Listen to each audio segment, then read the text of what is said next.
Okay, like a lot of people here, the other night my wife and I were sitting watching the Oscars, and I was immediately struck by Christoph Waltz's acceptance speech. He said, if I remember rightly, "We were taken on a hero's journey, the hero of which was Quentin Tarantino." My first thought was, what? You guys made a film. You didn't kill dragons, you didn't rescue any princesses. My second thought was, wow, that's exactly what I'm going to be speaking about at TEDx. Because what he was actually doing was making a reference that every scriptwriter in that room would have got. He was talking about this book, Joseph Campbell's The Hero with 1,000 Faces, which is all about the hero's journey. However, before we can get to The Hero with 1,000 Faces, I need to backtrack a bit. Note the language. Get to, backtrack. Because I want to talk about metaphor. One of the various academic fields that I've kind of wandered through a little bit is cognitive linguistics. This is about the relationship between language and the mind. And particularly in cognitive linguistics, we're interested in what we call conceptual metaphor. Now, all of you BLIS students will know about metaphor from your English literature lessons, I imagine. So, he had muscles of steel. She was burning with passion. We know these are metaphors because we know he is not really a robot, and we know she is not really on fire. We know these are metaphors. They're comparisons. But also everyday language is full of metaphor. For example, all those phrasal verbs that English students have so much trouble learning, like get in, get up, get over, get up off of that thing. All these phrasal verbs, or nearly all of them, are metaphorical. If I say, I ran into Joe the other day, you don't say, oh, poor guy, is he all right? You know I didn't actually run into him. I'm being metaphorical. And one very powerful conceptual metaphor is called life is a journey. The linguist George Lakoff and the philosopher Mark Johnson studied this extensively. And what they were able to do was to map things in life onto the idea of a journey. Even the word map here, of course, is a metaphor. So you, as you live your life, you are traveling along a journey. Your goals in life are your destinations. The means by which you achieve those goals are paths. Decisions you make are crossroads. People who help you achieve those goals are guides on the path. And this is how we finally get to, again, this book, The Hero with 1,000 Faces. Because Joseph Campbell had the idea, well, really the ultimate journey is the hero's journey. We see this in mythology, in legends, in every country in the world. There is a hero who is born often in ordinary circumstances, lives his ordinary life, goes through various tests and trials and combats to really become a hero, and then brings back something of worth to his people. We're talking about the classic heroes of antiquity like Theseus, also great religious leaders like Moses. They also fit the pattern. But I'm going to look at 3 film heroes here. Frodo, Harry Potter, and Luke Skywalker. Luke Skywalker is particularly important because when George Lucas was writing Star Wars, he actually read that book and he made sure he fit the mythical pattern. So what I'm going to give you is actually a very, very shortened kind of pop culture light version of the hero's journey, because partly we don't have time for it all, and also there are some parts that I don't think actually fit very well, as I'll explain later. But basically it starts with the hero being born, of course. He's born into very ordinary circumstances, but he himself has something extraordinary about him. Very often he's an orphan. Again, look at our 3 heroes. Frodo is an orphan. Harry Potter is famously an orphan. Luke Skywalker thinks he's an orphan because he doesn't know that Darth Vader is really his dad, but Jedi families are kind of pretty dysfunctional that way. So we have this unusual person in usual circumstances. We have to get him out of those circumstances. And this is what Joseph Campbell calls the call to adventure. So Frodo is just getting prepared for his uncle's birthday party. Suddenly Bilbo said, "Oh, Frodo, I'm going to go on a journey somewhere, and I'd like you to keep this incredibly powerful magical ring for me." And he said, "Yeah, okay, whatever." Or Harry Potter, he gets a letter. He's invited to Hogwarts. In fact, he gets about 200 letters. Luke Skywalker, "Help me, Obi-Wan, you're my only hope. Help me, Obi-Wan, you're my only hope. Help me, Obi-Wan." He gets spammed by a princess. Yeah?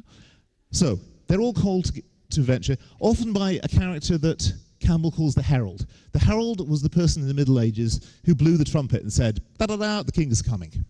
Yeah?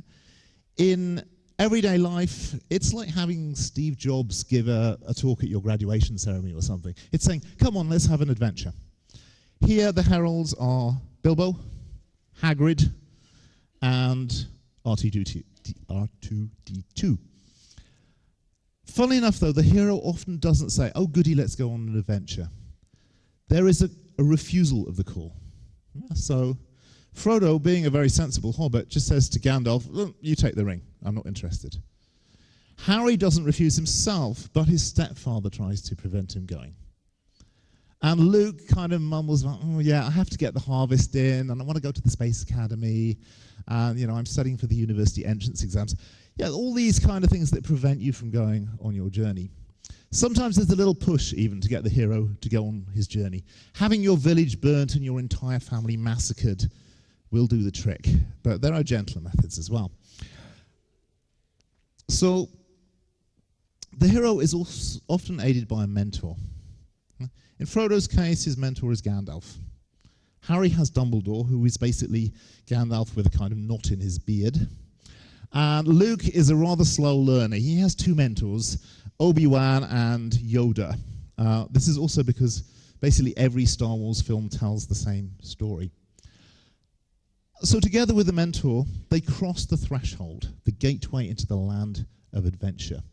This is kind of like going from high school into university. So Frodo crosses over into Rivendell. He leaves the Shire. He enters this world of elves and dwarves and magical things. Harry, of course, goes to Diagon Alley and then gets on the Hogwarts Express. Luke ends up with a bar of badass aliens where he meets his spacecraft pilot Han Solo and Wookiee Chewbacca. So they're all kitted up and ready to go, and now he's starting to feel like a hero. It's a bit like graduating from university. It's like, now I'm ready for my adventure. Then we get to the stage that Campbell calls the road of trials. The hero is tested by various forces, usually things trying to kill him, like orcs, Death Eaters, Dementors, Imperial Stormtroopers, whatever. He defeats them all one at a time. Now, at this point, Campbell gets all kind of psychoanalytic. He starts talking about atonement with the father and woman as temptress and so on. I'm going to skip over that and go to the big showdown. This is my term, by the way, not Campbell's. At some point, the hero has to defeat the villain, the Dark Lord. Yeah? Sauron, Voldemort, the Emperor, whatever. Okay?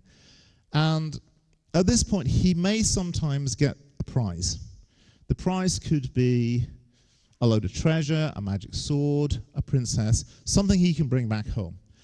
Interestingly, all of our three heroes here actually destroy something.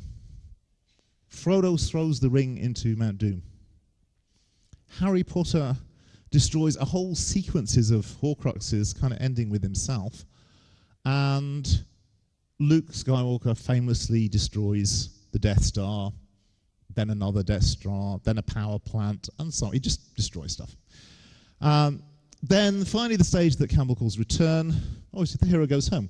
We've gone here, we've got our prize, and it's time to go back home. Frodo returns to the Shire. Harry goes back to the Muggle world, marries Ginny, and raises the next generation of wizards. And Luke Skywalker goes back to the Rebel base and has a medal pinned on him by Princess Leia. Happy ending. That's the basic formula. Yeah?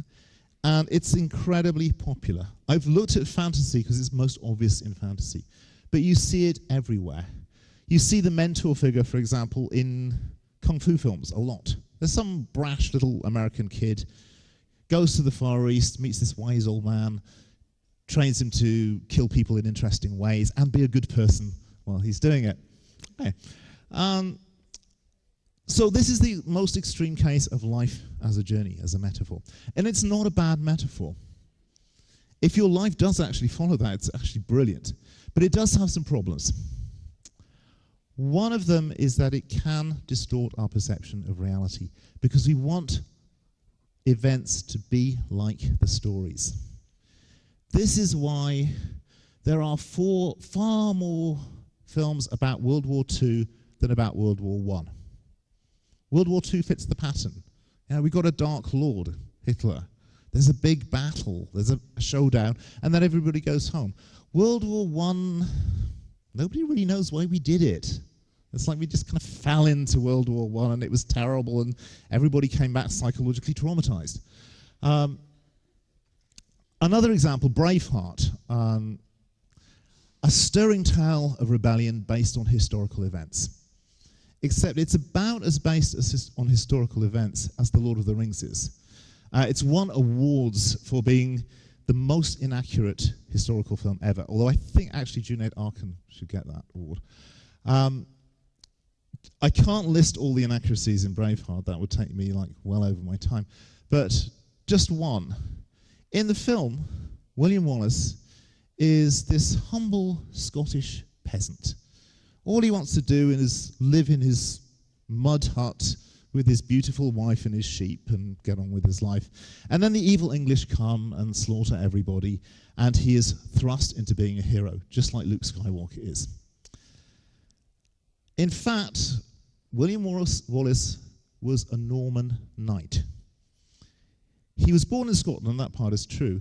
His father, though, moved there because he was offered land by the King of Scotland in exchange for military service.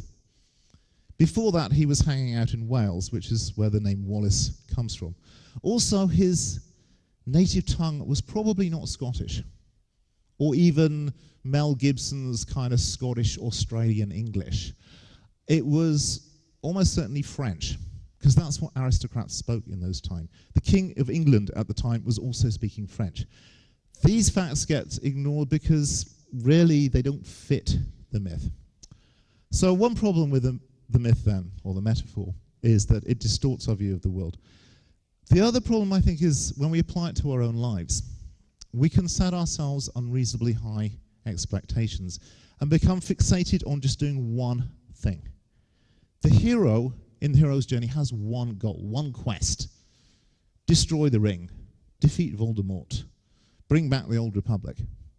Yeah? But we've seen in life you don't have to just do one thing. Yeah? We've seen you can be a basketball player and design planes and fly in them and do all of those perfectly well. Yeah? Also, of course, if you put all your eggs in one basket, to use another metaphor, there's a big chance of failure. And this is the kind of thing they don't tell you about very much at these graduation speeches. When they say, like, follow your dream, find your passion. Again, it's like our friend here was saying, if your passion, if your dream is to become a teacher, great, go for it. I did. Actually, no, my dream was actually to become a rock star. Then I became a teacher. Yeah, so this is one problem. Society will tell you to follow your dreams because it needs creative geniuses, it needs rock stars, it needs sports champions.